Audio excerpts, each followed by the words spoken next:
Assalamualaikum warahmatullahi wabarakatuh. Pada kesempatan ini, izinkan saya untuk menjadi moderator pada presentasi kelompok kami, yaitu kelompok 4. Berikut video perkenalan dari kelompok kami. Saya Anis Priyanti dengan NIM B2C021004. Saya Disti Amelia, NIM B2C021007. Saya Sylvia Rohmatila Putri dengan NIM B2C021006. Lanjut ke bagian materi, di mana kelompok kami akan menyampaikan salah satu materi mata kuliah pendidikan karakter dengan pokok bahasan mengelola karakter peserta didik. Poin pertama disampaikan oleh rekan saya, Mbak Anis Priyanti. Kepada Mbak Anis Priyanti, saya persilakan. Mengelola karakter peserta didik terbagi menjadi 4, di mana A. Permasalahan mengelola karakter peserta didik. Karakter merupakan hal yang amat penting dalam diri seorang peserta didik, di mana kita harus selalu bersikap baik dan benar agar dapat mencontohkan kepada generasi berikutnya. Untuk itu, karakter dalam diri harus selalu dapat diolah dengan semestinya. Namun, di samping itu pasti terdapat permasalahan-permasalahan yang timbul dalam mengelola hal tersebut. Permasalahan itu dapat dilihat dan dicari solusinya dari berbagai sisi yang meliputi proses-proses sebagai berikut. 1. Perencanaan. Suatu awal pasti memiliki perencanaan, bukan? Nah, fungsi perencanaan di sini adalah sebagai langkah awal solusi dalam menghadapi suatu permasalahan, di mana kegiatan perencanaan meliputi pengembangan nilai karakter. Pengembangan nilai karakter berguna sebagai proses untuk membentuk bakat, potensi, perilaku, dan juga kepribadian untuk meningkatkan kapasitas dan kemampuan diri, yang terbagi menjadi 2, yaitu pertama, kurikulum. Dibutuhkan pengembangan nilai-nilai dalam kurikulum suatu pembelajaran agar pendidikan karakter dapat tersampaikan secara totalitas. Yang kedua, pada pemegang kebijakan tingkat lokal. Yang dimaksud di sini adalah butuhnya pengembangan dari para pemegang kebijakan tingkat lokal yang bukan lain gubernur atau bupati dan lainnya. Patut kita tiru dan terapkan guna membentuk karakter yang baik. Kemudian ada penanaman nilai karakter. Penanaman nilai karakter dapat diartikan pola yang digunakan untuk membentuk karakter peserta didiknya melalui kegiatan-kegiatan yang dilakukan, di mana bisa dilakukan seperti berikut. Pendidik dan tenaga pendidik. Bagi pendidik dan tenaga pendidik, sudah hal yang wajib bagi mereka untuk selalu menanamkan nilai karakter bagi peserta didik. Kemudian pembinaan peserta didik. Melalui pembinaan peserta didik, diharapkan dapat menanamkan nilai-nilai yang telah diajarkan pada saat pembinaan nantinya. Lalu manajemen sarana dan prasarana. Sarana dan prasarana juga merupakan hal yang penting. Dengan terfasilitasinya kebutuhan peserta didik, maka akan lebih mudah juga mereka nyaman dan memiliki perasaan yang baik. Kemudian manajemen pembiayaan pendidikan. Dengan pembiayaan yang mencukupi dan memadai, membuat peserta didik dapat berpikir pada studi dan dirinya, sehingga kemampuan mengembangkan dirinya menjadi lebih terarah dan pasti. Yang terakhir ada pihak eksternal sekolah, di mana terdiri dari orang tua dan masyarakat. Orang tua berperan besar dalam menanamkan nilai karakter seorang peserta didik, karena tempat pertama mereka belajar adalah orang tua mereka sendiri. Tak lupa juga peran masyarakat dalam membentuk karakter peserta didik. Apabila lingkungan masyarakat yang ia tinggali baik, maka baik pula karakter yang dimilikinya. Yang kedua, pelaksanaan. Setelah kita memiliki perencanaan, maka harus ada pelaksanaan setelahnya, di mana hal tersebut agar rencana tadi dapat terrealisasi dengan tepat. Pelaksanaan sendiri memiliki 3 prinsip, yaitu pertama, prinsip efektivitas. Prinsip ini lebih memfokuskan pada pelaksanaan yang sesuai dengan tujuan. Yang kedua ada prinsip efisiensi.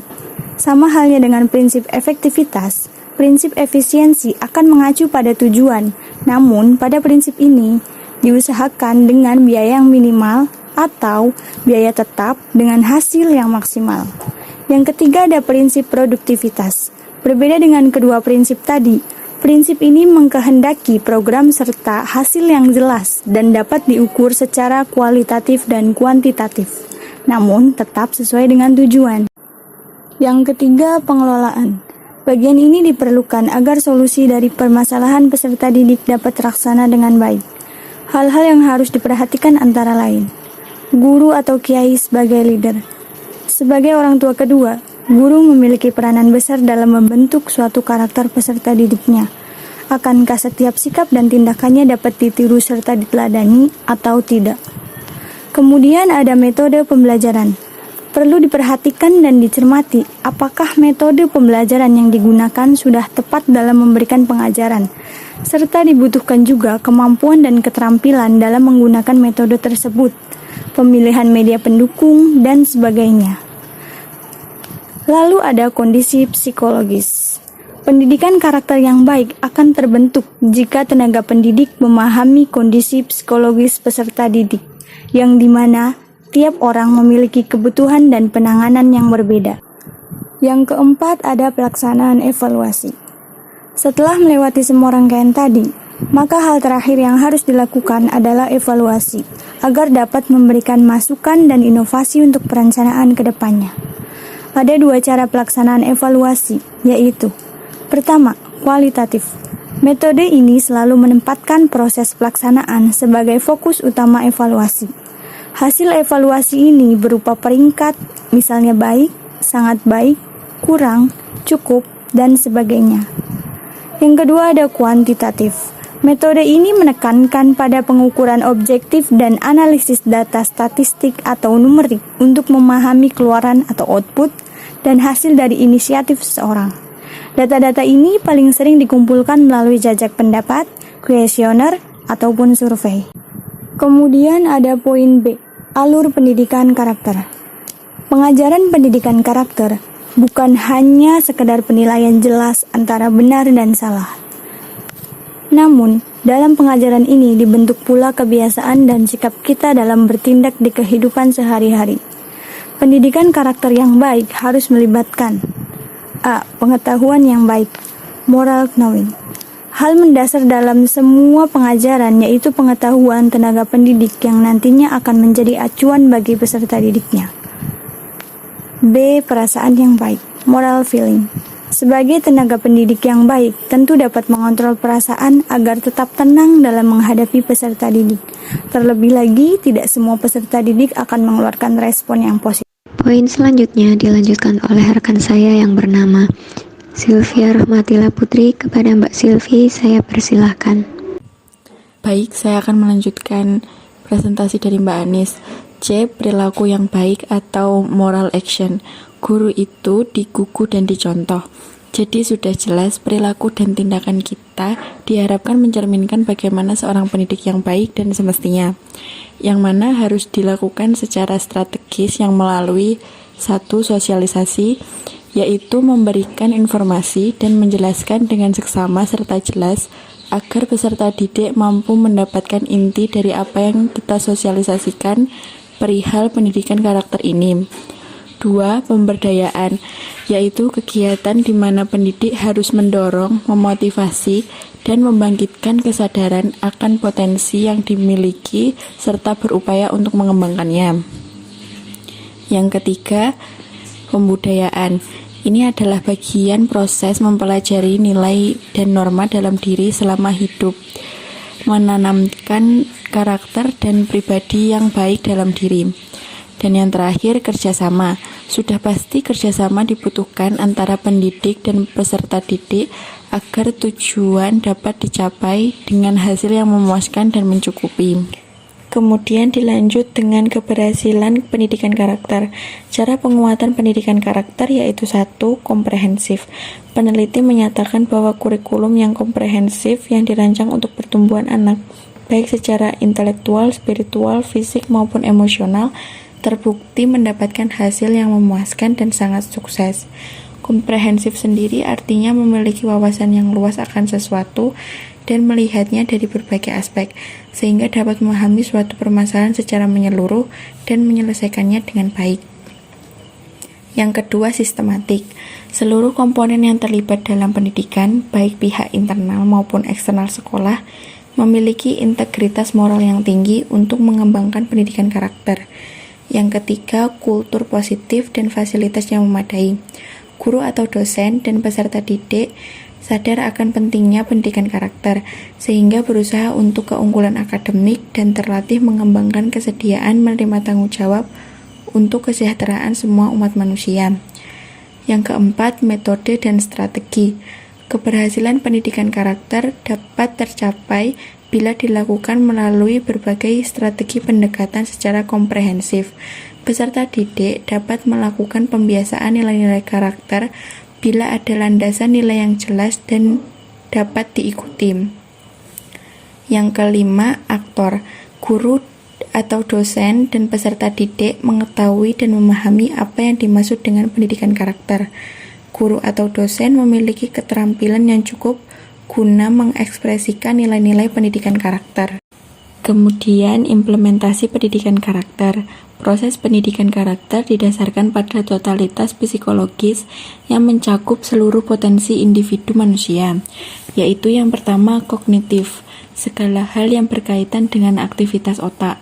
Terdapat 6 aspek dalam kognitif, yaitu pengetahuan, pemahaman, penerapan, analisis, sintesis, dan evaluasi. Yang kedua, afektif, yaitu segala hal yang berkaitan dengan watak atau sikap dan nilai. Afektif meliputi menerima, menanggapi, menilai atau menghargai, mengatur, dan kompleks nilai. Yang terakhir, psikomotorik, segala hal yang berkaitan dengan keterampilan atau kemampuan bertindak setelah seseorang menerima pengalaman belajar tertentu. Psikomotorik berhubungan dengan aktivitas fisik seperti melukis, melompat, menyanyi, dan lain sebagainya. Kemudian konfigurasi karakter dalam konteks totalitas, proses psikologis dan sosial kultural dapat dikelompokkan dalam 1. Olah pikir, yaitu berkaitan dengan nalar guna mencari dan menggunakan pengetahuan secara kritis, kreatif, dan inovatif, yang menghasilkan pribadi cerdas dan kreatif. Yang kedua, olah hati, berkaitan dengan perasaan, sikap, dan keyakinan atau keimanan, yang menghasilkan karakter jujur dan bertanggung jawab. Yang ketiga, olahraga. Olahraga berkenaan dengan proses persepsi, kesiapan, peniruan, manipulasi, dan penciptaan aktivitas baru, disertai dengan sportivitas, menghasilkan sikap disiplin dan suka kebersihan. Kemudian yang keempat, olah rasa atau karsa. Olah rasa atau karsa berkenaan dengan kemauan dan kreativitas yang tercermin dalam kepedulian, citra, dan penciptaan kebaruan, menghasilkan kepedulian dan suka menolong. Alternatif terkait moral dan pendidikan karakter. A. Penambahan kurikulum. B. Kesempatan memperjelas nilai-nilai moral. C. Menganalisis pandangan tiap suatu kejadian. D. Pendekatan Lawrence Kohlberg. E. Pengajaran tindakan yang tepat dan sesuai. F. Kombinasi serangkaian pendekatan. Dan poin terakhir akan disampaikan oleh saya sendiri, yaitu poin D. Poin D, tangga kepemimpinan. Sesuai dengan Quran Surat Al-Ahzab ayat 21, setiap orang memiliki tipikal, gaya, dan prinsip yang berbeda-beda, di mana hal ini memengaruhi gaya kepemimpinan seseorang. Pada kepemimpinan Rasulullah, dapat diambil contoh tangga kepemimpinan yang sistematis dan merupakan prasyarat utama tangga kepemimpinan berikutnya. Urutan tangga-tangga tersebut mampu menghasilkan seorang pemimpin yang tidak hanya dicintai, dipercaya, atau diikuti, namun juga membimbing sesuai dengan suara hati yang memiliki pengaruh besar dalam jangka panjang. Ada 5 tingkat atau tangga kepemimpinan, di mana pemimpin tingkat 1 adalah pemimpin yang dicintai, tingkat 2, pemimpin yang dipercaya, tingkat 3, pemimpin yang membimbing, tingkat 4, pemimpin yang berkepribadian, dan tingkat 5, pemimpin yang abadi. Pemimpin tingkat 1 merupakan pemimpin yang dicintai karena rasa kemanusiaannya. Pemimpin ini memiliki ketulusan mencintai, mampu berhubungan baik dengan orang lain. Beberapa alasan mengapa Rasulullah dicintai. 1. Keteladanannya. 2. Penuh kasih sayang, lemah lembut, juga mesra. 3. Jujur, sangat dipercaya. 4. Bila diajak bicara, beliau mendengarkan dengan hati-hati sekali. 5. Sedikit bicara, banyak mendengarkan. 6. Terkadang diikuti humor dan kata yang sebenarnya. 7. Adil dan bijaksana. 8. Mampu menunjukkan ketulusan hati. 9. Memiliki kepedulian sosial yang tinggi. Pemimpin tingkat kedua adalah pemimpin yang dapat dipercaya. Rasulullah Shallallahu Alaihi Wasallam dipercaya karena integritasnya. Beberapa karisma beliau adalah sebagai berikut: berani menanggung segala resiko, memiliki integritas tinggi, dan bekerja keras. Tingkat yang ketiga adalah pemimpin yang membimbing. Karena loyalitas, komitmen, dan konsistensinya, Rasulullah mampu menjadi sosok yang membimbing. Hal ini tergambarkan dari akhlak beliau sebagai berikut. 1. Memiliki kemampuan memberi motivasi dan kekuatan pada orang lain. 2. Low profile dan tidak merasa dumeh sebagai pemimpin. 3. Memberi contoh atas apa yang disampaikan. 4. Sering memberi nasihat, petunjuk, dan membimbing untuk meraih kebahagiaan. 5. Mempunyai hati yang jernih. 6. Ikut menanggung resiko dari pemikiran dan tindakan orang lain. 7. Mampu merubah moralitas kaumnya. Keempat, pemimpin yang berkepribadian. Berikut hal yang dapat kita cermati dari akhlak Rasulullah Sallallahu Alaihi Wasallam yang memiliki pribadi yang berkarisma. 1. Mampu memimpin dirinya sendiri. 2. Tidak semena-mena. 3. Memiliki sifat keteladanan dan sifat demokratis yang tinggi. 4. Kata-katanya sesuai dengan kenyataan lapangan. 5. Seorang pemimpin yang pemberani. Tingkat kepemimpinan yang terakhir yaitu pemimpin yang abadi. Ajaran Nabi Muhammad SAW mencakup intelektual, emosional, dan spiritual. Metode yang dipakai khususnya di bidang kepemimpinan dan akhlak adalah mengarahkan pada kebenaran, kebaikan, kemajuan, dan keberhasilan, memberikan kemerdekaan berpikir, saling menghormati, saling bersikap terbuka, dan mengungkapkan kebenaran masing-masing, memiliki kesungguhan hati dan berkeberanian karena jujur dalam emosi dan tidak mau hidup dalam kepura-puraan, mempunyai kemampuan untuk memperbarui keadaan sesuai dengan suara hati, cocok dengan martabat kehormatan manusia. Itu saja yang disampaikan oleh kelompok kami. Kurang lebihnya kami mohon maaf. Apabila ada pertanyaan, bisa ditanyakan untuk sesi tanya jawab dan kita diskusikan bersama-sama. Apabila ada kritik dan saran, silakan untuk disampaikan dan kami mengucapkan terima kasih atas perhatiannya. Wassalamualaikum warahmatullahi wabarakatuh.